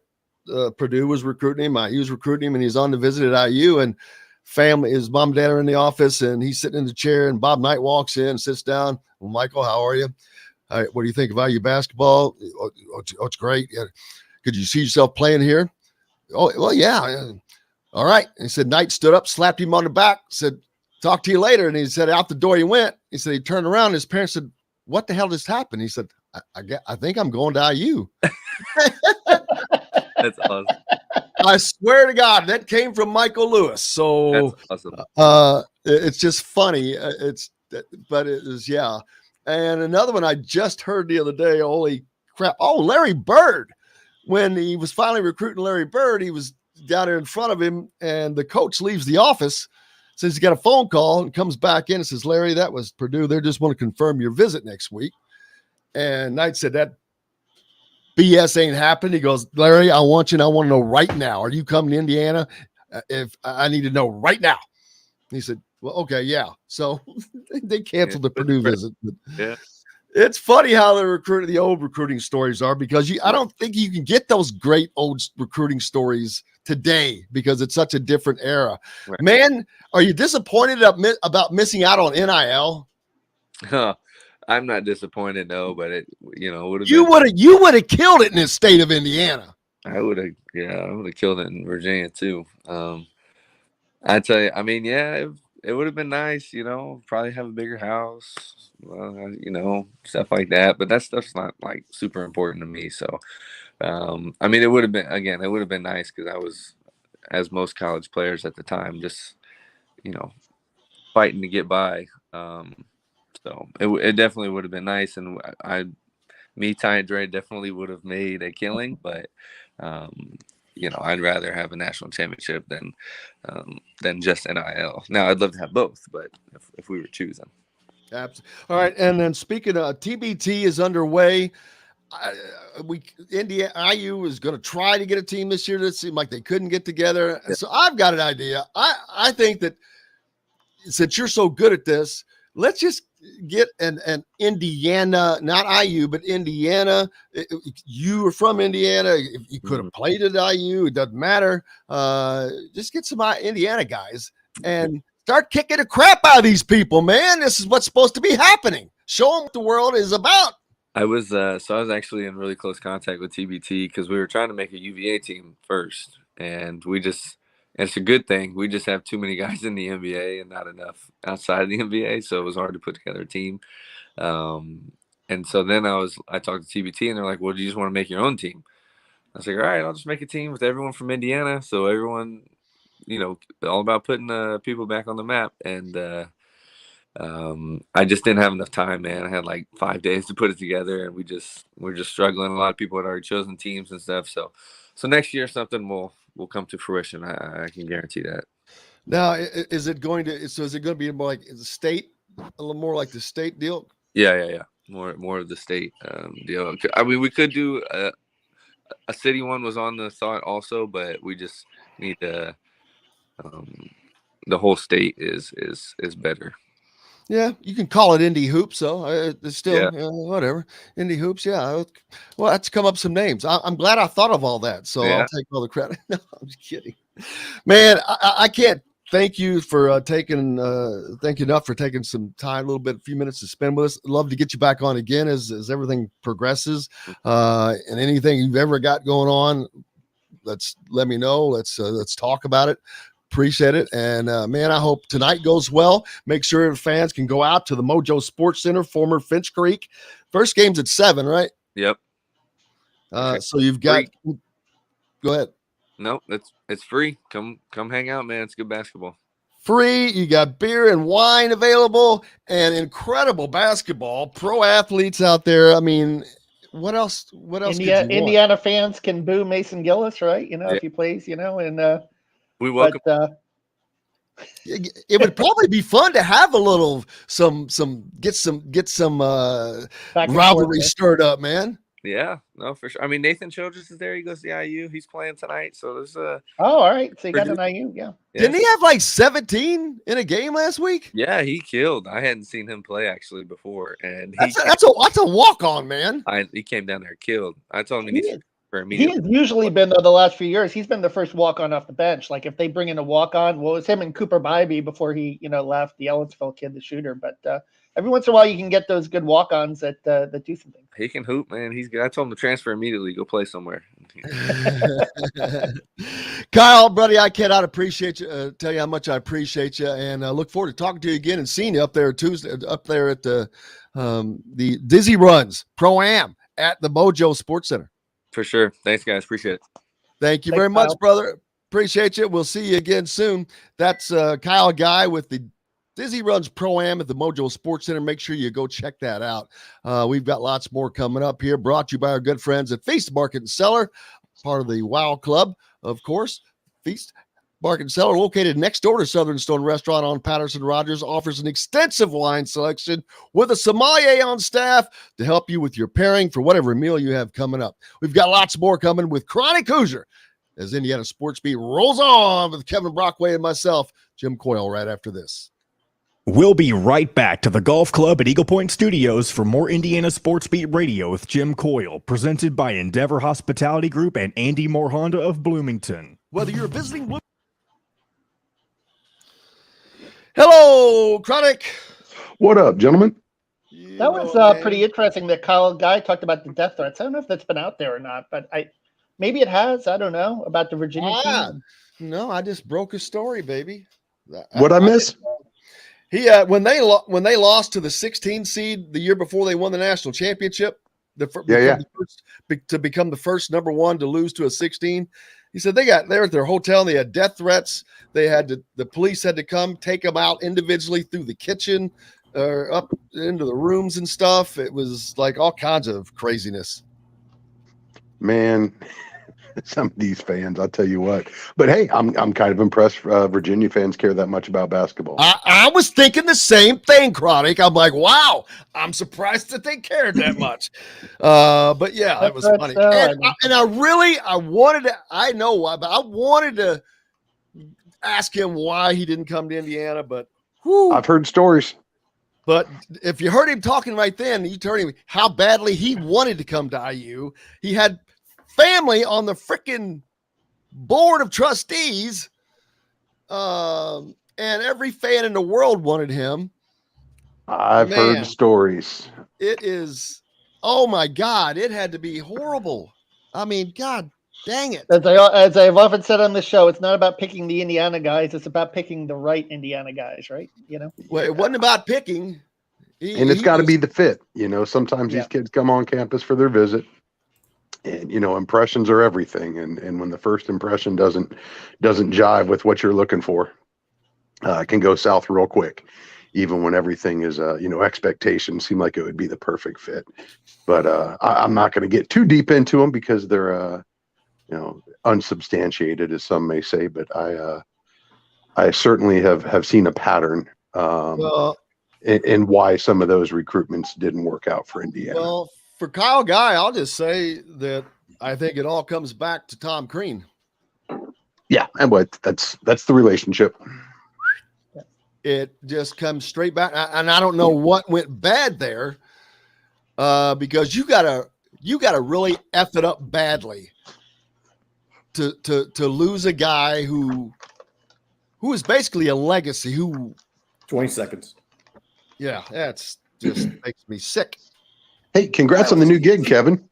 Thank you very much. Yeah, it's just wrapping up, but hopefully it's official. If not, you'll be stuck with me for another year. But here we go. Come see us at the all-new Andy Moore Honda, now in Bloomington. This segment is brought to you by Andy Moore Honda of Bloomington. Now back to the Golf Club at Eagle Point Studios for more Indiana Sports Beat Radio with Jim Coyle, presented by Endeavor Hospitality Group and Andy Moore Honda of Bloomington. Oh, welcome back, baby. It is a great Tuesday and cloudless sky. I don't see a cloud out there. I know it's going to be a little warm today. Not too bad. Kevin Brockway from CNHI, soon to be of the Gainesville Sun, with me. And now we're joined by the great chronic Hoosier. How are you, sir? I'm glad to be back. Thanks for having me. Oh, it's always a pleasure. As you can imagine, it is summer in Bloomington, and I'm sure you're been out getting around. How was your weekend? It was a good time. It was a good time. I've been batching it here quite a bit the last couple of weeks as summer's starting to wind down. My wife has been to Michigan with the family to go see, with my kids to go see her family, and I got left behind due to some work obligations. And then she just got back from a work trip out to the Pacific Northwest. So we are. Where did she go out there? Out to Seattle. She had a work conference out there. She was hosting. So wasn't as bad as going to Portland then. No, it's still, it's just not an easy path to get to the Northwest, whether you're going to Portland, whether you're going to Seattle. There were direct flights available that weren't that great of a time savings, that were about 3 times as much. So she, because it was on the company dime, thought she'd be prudent, take a layover. And, like everybody else flying right now, dealt with some delays, but props where props are due. Delta was able to get her a plane and get her back home, albeit about 2 hours later than originally scheduled, on the day that she was supposed to get home, though. So I appreciate that, because Lord, I don't know how I'd do it without her. I'm not going to lie. And that's just during summertime. We got school. Hell, my son starts football here today, as a matter of fact. Jackson Creek Middle School in Bloomington kicking their camp off today. So we're officially in the 22-23 academic calendar starts today in my household, at least. So it's crazy that it's gone by so quick, but we're still going to try to soak up the last drops of summer while we got them in front of us. I was in Seattle in August, probably about 20 years ago. Went to Safeco Field. That's like the one beautiful month. It's green out there. I mean, that's like the one non-rainy month is usually that summer, that July, August season. Yeah, she was taunting me with photos. You could see all the Cascade Peaks were in their full glory. Rainier was just big and beautiful. Yeah. I did my grad school out in Portland, Oregon, so I have an affinity for those mountains out there. And she was rubbing it in as best she could. But it was funny. Everybody tells her, it's Seattle, so think Seattle business casual. So she's like, okay, she shows up and she's dressed down from what she normally would, and the entire panel is in t-shirts and rock shirts and blue jeans and whatnot. So, it was funny having to reacclimate to that culture out there that they enjoy. Let's see, the All-Star game. How about your boy Kyle Schwarber got screwed last night, man? I'll tell you what, I'm not one for conspiracy theories, so I'm going to remain guarded on this one. But if Kyle Schwarber were to throw a contest, my guess is it would look exactly like what we saw last night. And I'm still not sure the count was accurate either. That's my point. They didn't count one of his home runs. There was a lot of confusion there, and we were all kind of clouded by the emotions of the whole Pujols tribute. I don't know. I don't know exactly what happened last night. Obviously, it wasn't Kyle's night. I thought he was my pick to win it. The tear he's been on so far, the first half of the season this year. But all that aside, it just absolutely blew me away that this big meatball from Ohio picked Indiana. Came here and initially was playing over at Simbauer, where I used to, when my father-in-law was declining due to dementia, I used to take him over to Simbauer just to get him out, but in a calm, peaceful, quiet, environment, because it was literally, his girlfriends and some family members, and that was about it back in the day. And just to see the meteoric rise he went on, both at IU and then later in the pros, it just, I don't want to get too corny, but it absolutely warms my heart to see all the success that kid has had in life. Since I first got to see him and even meet him here in Bloomington, could not happen to a nicer guy, to a better Hoosier. And I'm just glad that the world gets to see his talent on full display, because the kid is just amazing. Spill the tea, baby. Spill the tea. That's what Five Left said. Let's see. So we've got that. The Big Ten football media days coming up next week, and Indiana announced who will be attending that. Besides Coach Tom Allen, of course, AJ Barner, tight end, Cam Jones, and Tywan Mullen.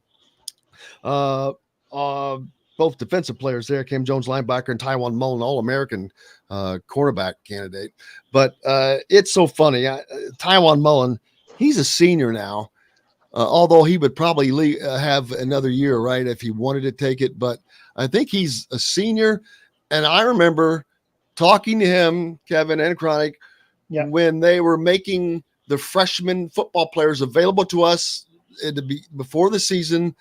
And I still remember this, and I'll have to go pull this back up. But the confidence, this was his first interview, and he talked about the last thing in the great quote that he said was, I didn't come 23 hours to mess around. I came to win. And it was, I'll never forget that conversation, but 3 years ago or whatever it was. But, we just watch him grow and do exactly what he said very quietly. He's quiet. He's like a quiet assassin, but he's done what he said he's going to do. And he's fun to watch, man.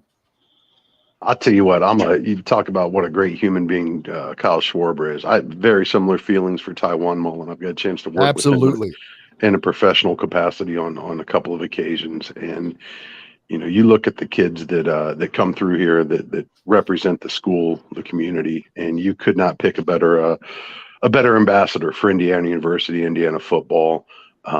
Just the superlative teammate. Every time I go to a gym, I don't think there's a facility on campus, an athletics facility on campus, where I haven't seen Tywan supporting other athletes. He's just a great human being. He's a great football player. And, for all the talk about what Indiana needs to do to get back on track and, to get the Tom Allen defense back up to standards that we've come to expect from it. I'm looking at number 3 specifically as a leader to set the tone for that team going forward. Absolutely. Because like you said, when he first came here, he didn't come here just to have a 2-win season, not after the success that they've tasted. And, for a kid that's battled some injuries, I'm looking at him specifically to set the tone for that defense and get them back on track. And, as we've seen previously, up until last year under Tom Allen's tenure, captaining a defense that can win football games for Indiana. I mean, he is their most talented player. He is their returning All-American, right? Because Micah McFadden left, and they were the 2 All-Americans from 2020. And he is just such a key. I mean, his injury, which I don't think was talked about enough last year when he went down in October and then tried to play again in the Maryland game, just wasn't ready to come back, and had the leg issues and so forth. But when he is on, he takes away a portion of the field, and that just totally, changes the way you can play in the secondary. So his health is going to be key. And, Tom Allen told me in the offseason he's 100%. So that's going to be obviously huge to go forward for him to play at the level that he played at in 2020 and 2019 when he first came here. And for the first time in his tenure now, he's got his baby brother on the roster with him. So he's he's got family on the team now that I know he's excited to have here on campus. And I know he's excited to share success with him, with his brother Travell. So I can't wait to see the tone that Tywan sets going forward. And I can't wait to see a return to a defense that can literally change the game for IU, because they have relied on that in the past, and they've got to get back to it, I think, if they're going to give their offense a chance this season. Well, he also wants to pass the torch, so to speak, to his brother, because Tywan has been a mainstay. He's been an important part of that defense in more ways than one. Not just his performance, but his heart, his. I guarantee you, he doesn't say a lot to the media, but I promise he talks to his teammates. But he does more talking by his play. But I think he wants to. I think he's proud of him, his family. He's got a brother that played and he plays in the NFL, that played at a high level in college as well. He wants his brother for the same thing, and the fact that he that his brother's here meant that Taiwan had a lot of good things to say, because if he didn't, he wouldn't be here.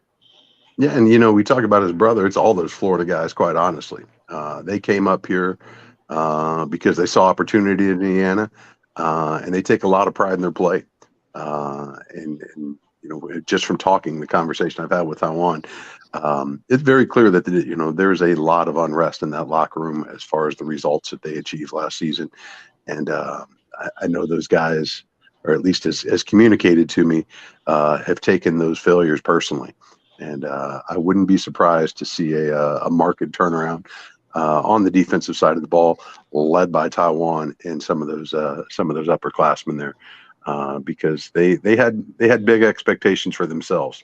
For all the talk about how IU let down media and fan expectations last year, I don't think there's anybody more disappointed in the season than the players and the coaches. Now we'll see how well they've internalized that when the new season starts off. But they've been putting in the work, and I'm excited to see what type of results they're able to generate from it. Absolutely. And now we're heading into the summer. We got the Peach Jam going on down in North Augusta, which the EYBL finishing up, which you can get live reports on the Hoosier.com. But for all the IU targets down there, coaches are down there. We've got Big Ten Media Days coming up next week for football, which will be at Lucas Oil Stadium Tuesday and Wednesday. So it's almost here, man. No, it's like I said, like we said it last week. I've been saying it for the last several weeks, as a matter of fact. It's that weird time of the academic calendar, the athletic calendar, where you feel like you're in the doldrums, but behind the scene, everything is picking up, and it's about ready to unleash here and start cascading upon us here real quick. And I personally love it. You kind of get the best of all worlds, but still B-Town summer. But we got stuff to talk about right now. Zach and I were just talking. I ran into him last week, and talking about how we need to get back on a podcast schedule here going forward. And, quite frankly, there's not a lot to talk about, unless you want to drill into recruiting news and, workout videos and all that stuff. But while there's not a whole lot of content, you're laying the foundation for the seasons to come. And we're starting to see the results with all the new guys in the basketball squad, getting those gains in. You start seeing the numbers get posted, and some of the transformations of the bodies become physically evident now. So it's so close we can taste it. I'm not wishing summer away by any means, but man, I can't wait to get back into Memorial, to get back over to Armstrong, Wilkinson Hall for that matter, and just get back into the routines that we have established here in Bloomington, at least as it interrelates with IU athletics. And it's getting closer by the day, man. Can't wait. I hear you, man. What's up next for you? That's a good question, Jim. Well, we are doing some family celebrating here this week. I've got a birthday. My niece has got a birthday about a week apart. Happy birthday, Chronic. Thank you. Looking forward to that. Got a lot of my old B-Town friends coming back down. That's one benefit to being in town all these years, is all the friends and the relationships that you formed. You get to act as that anchor for them to keep their connection with Bloomington strong. So we're going to be hosting friends and family. I think every weekend for like the next month. So it's going to be a little month. Wow, it's going to be a little chaotic, but it's always fun to get people back down and just go out. Is the celebration going to be spread out all over the place? I'm keeping it pretty low key. I think we're just going to go do some boating and some swimming and enjoy some libations. And we're going to kick it off tonight, even though the celebration is not for a couple more days here. We're going to kick it off tonight with some family over and some cards and some crab legs, and do it like we do. Sounds like a wonderful trip. When you head out to Lake Monroe, let me know. Absolutely, man. Chronic Hoosier, can't thank you enough, brother. Thanks for having me, fellas. Be well. Brought to you by Andy Moore Honda. Chronic Hoosier joins us here every Tuesday. Looking forward to it. We're back with more to finish it out with K-Bro Kevin Brockway with us here on Indiana Sports Beat Radio, brought to you by Indiana Andy Moore Honda. Back right after this. We'll be right back to the Golf Club at Eagle Point Studios for more Indiana Sports Beat Radio with Jim Coyle, presented by Endeavor Hospitality Group and Andy Moore Honda of Bloomington. Whether you're visiting, Kevin is leaving to join the LIV. That's what I should have said. Live golf. I wish Jim was leaving to join the effing LIV. Let me tell you. David Ferdy. What's his face isn't LIV, is he? Cameron Smith? Not yet. Not yet. But I bet you they make they made big offers early because they had to. They paid Phil Mickelson way more than he's worth. They paid a lot of guys way more than they're worth. Well, they're all paid more than they're worth, but some of them were just stupid ridiculously. But Cameron Smith, he might get as good a deal as the only person that probably got a better deal is maybe Greg Norman, because you can tell he sold his soul to the devil. That's how the other guys don't seem like that. Greg Norman seems like he sold his soul to the devil. And man, Koepka was kind of an ass about it too, though. In which way? The way that he didn't want, like, whenever the U.S. Open was going on, he said, "I want to talk about this Live Golf thing. I'm here to do the U.S. Open," and then right after the U.S. Open, he joins Live Golf. Well, no, I agree. He wanted to focus on his damn event. Yeah, but he also, the way maybe I'm just remembering it wrong. He just seemed like he was not on board with Live Golf. Like, this is, garbage. And then he joined Live Golf after the fact. That's well, the way I see it. But if you say it any other way while you're getting ready to go play, then they're just going to start pounding on it. Yeah, that's fair.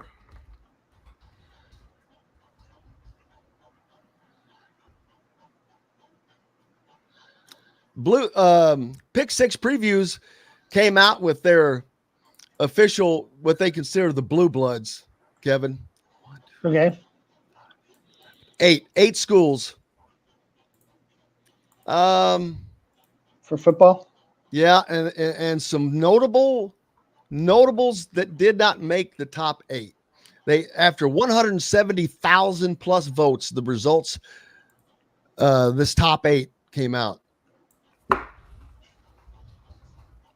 Who all got to vote for this? Who is on the list? Alabama at the top, of course. Notre Dame. Ohio State next. Ohio State. Oklahoma next. Yep. Notre Dame next. Okay. How about Nebraska next? Yeah. Michigan. Okay. USC. Okay. Texas. Now, that's the line of delineation there. Hey, the here next we go, 10 seconds. Every week, Monday through Friday. If we're not on a station where you live, we should be. Ask for Indiana Sports Beat Radio. This segment is brought to you by Remax Advanced Realty, Indy Home Pros team by Cheryl Sizemore. Now back to the Golf Club at Eagle Point Studios for more Indiana Sports Beat Radio with Jim Coyle, presented by Endeavor Hospitality Group and Andy Moore Honda of Bloomington. Welcome back. It's Tuesday here at Indiana Sports Beat Radio, brought to you by our good friends at Remax Realty. If you're in the market for a home in the Indianapolis area, you need Cheryl Sizemore and her 2 decades of experience. It could be the difference between you getting the home you want or not. Reach out to her, Cheryl at IndyHomePros.com. Kevin Brockway with us for his last official segment, but I'm hoping we're going to be able to get him back more frequently than he's letting on right now. But we're just talking about pay me. Pay the man. Listen to him. Giving him more publicity than he's ever had in his life. Give me my NIL deal. You know what I mean? Giving you more publicity than you've ever had in your life. What are you talking about? A Blue Bloods of football was Pick Six Previews has come up with their Blue Bloods of football after 170,000 plus votes. Alabama, Ohio State, Oklahoma, Notre Dame, Nebraska, Michigan, USC, Texas. Then there's a line of demarcation that has Georgia, Penn State, LSU, Florida State, Florida, Miami, Clemson, Tennessee, Auburn, and Washington, not considered blue bloods. I don't know how Georgia and Penn State are not blue bloods. I don't know how Florida State and Florida are not blue bloods. How about Miami? 5 national championships. And Miami is another one. It's they're basing it differently, I guess. I'm not sure. I'll have to go through and see everything, but I'm like, holy cow. I mean, all right, how many national championships did Nebraska win? 2? Yeah, the 90s, and I don't know if they won any in the 60s, 70s, 80s under Osborne. Yeah. But I think you take into account too fan support and so forth. I think that's where Miami gets lower marks, is the fact that they don't have, they have their fan base doesn't really travel very well. I mean, they'll fill the building if they're a real true winner and if the games are the Orange Bowl or Miami. But I remember covering the Fiesta Bowl in 2003, and it was in Arizona, and it was 90-10 Ohio State fans to Miami fans. And the crowd played a factor in that win, too, in terms of momentum and so forth and everything. But, Miami is a school with 9,000 undergrads versus Ohio State that has 40,000. So they have a larger alumni base. So it's just one of those things, too. They just got all kinds of stats that they're using. So you'd have to go through it all and look at it because it looks like more mathematics than I want to deal with. But so we're talking about it. We're talking about it, but it's a bunch of subjective silliness in my mind. Oh, absolutely. Gabriel heading off riding off into the sunset, literally, in Gainesville, which going back to a place unfamiliar, yeah. Which is Gainesville is kind of in the middle of the state, isn't it? Isn't it? North Central. It's only an hour from the Georgia border, so you're really anything north of Orlando is really southern in Florida, and anything south of Orlando is really more northeastern or midwestern or Tampa and so forth. It's more of a melting pot down there. But you go north of Orlando, the Panhandle, it's really, very southern SEC country, a lot of Gator fans there, some Seminole fans and so forth and everything. So it'll be interesting. But, I took a little vacation last week. I went to the Upper Peninsula, Michigan, which was beautiful. And I got to see a little bit of the Midwest, the Great Lakes. And you know what they call people who live in the Upper Peninsula? They call them Yoopers. Yoopers. Yes. Yeah. Didn't you? Yeah, I learned that. And also got to Wrigley, got to see the Mets and the Cubs. And that was a lot of fun getting to Chicago again and one last time. And so it's interesting, and it'll be interesting. Going back to cover the SEC, it's probably changed a lot in the 3 years, certainly with NIL and so forth. And it's going to be it'll be fun. But who knows? Maybe we'll have Indiana and Florida in a football bowl game, or maybe we'll have them in a NCAA tournament matchup. You never know. I mean, I know they're very excited about Todd Golden and what he's going to bring there in terms of basketball, and Florida basketball has got to get back to that status where they were, they never had status for a league title with Kentucky. Well, 2 national championships this century. I mean, has Indiana won a national championship this century? I'm just saying that was it. That was like a blip. They were a blip. They also got to the Final Four in 2000 and 2014. Not bad, but they were pretty good under Donovan, and 3 Elite Eights from 2011 to 2014. They've had success, but it's not been as consistently long. But they didn't have. Maybe if they had a lot of success under Billy Donovan because they had. I was going to say maybe if they had Billy Donovan longer, like Indiana had Bob Knight, then they would have had a lot more success. Or Michigan, or Michigan State, with Izzo and so forth and everything. So much of it is a coach. A lot of it's a coach. So we'll see if Todd Golden can bring the magic back there. But certainly, with Indiana, I'm going to miss it because I think what Mike Whitson is building, I think they're really on the come, and I think this could really be a breakout year for them. I really do. Oh, there's no doubt. There's no doubt. And not only that, I didn't mention that. Let's see. If you go to the Hoosier.com, I saw that Trent Sisley and Jalen Harrelson have set up visits to Indiana. They're only going to be sophomores, by the way, so these were unofficial visits, but they're getting them on campus now, which is big because these are two guys that Indiana wants desperately. And I think if they get this pair, holy crap, they will have the best. That's the best tandem. That's a hell of a tandem right there. Trent Sisley, 6'7" forward who is just silk. Jalen Harrelson, is he really 6'7"? This dude's a monster. Call me a couple years down the road and tell me how they do. Right. But we get Jordan Geronimo today, and we're in the here and now. We're talking about a guy that decided to come back, and which I think is interesting because of the fact that you've got Race Thompson and you've got Trey Jackson Davis back. Like, where does he fit? Certainly in the front court rotation. I'll be curious to ask him a little bit today about why he decided to come back, and that's going to be fascinating, to see how that front court rotation works out. And I heard Malik Renault was really entertaining last week as well. Yeah, Jordan Geronimo, one of those guys. The unknown question. There are unknown questions. Tamar Bates is an unknown question. Jordan Geronimo is an unknown question. And those questions are, what improvement has been made? How is that factoring in to on-court play right now? What has he done mainly to improve his offensive game? But he also has to continue to improve defense. He's a freak athlete, which gives him advantage defensively a lot. Remember that shot last year? He just went up and grabbed it out of the air. I mean, took it out of the guy's hands. But he's so good athletically. If he can get it put together, he would be a load for someone to handle. But he's got to work on turnovers and things like that.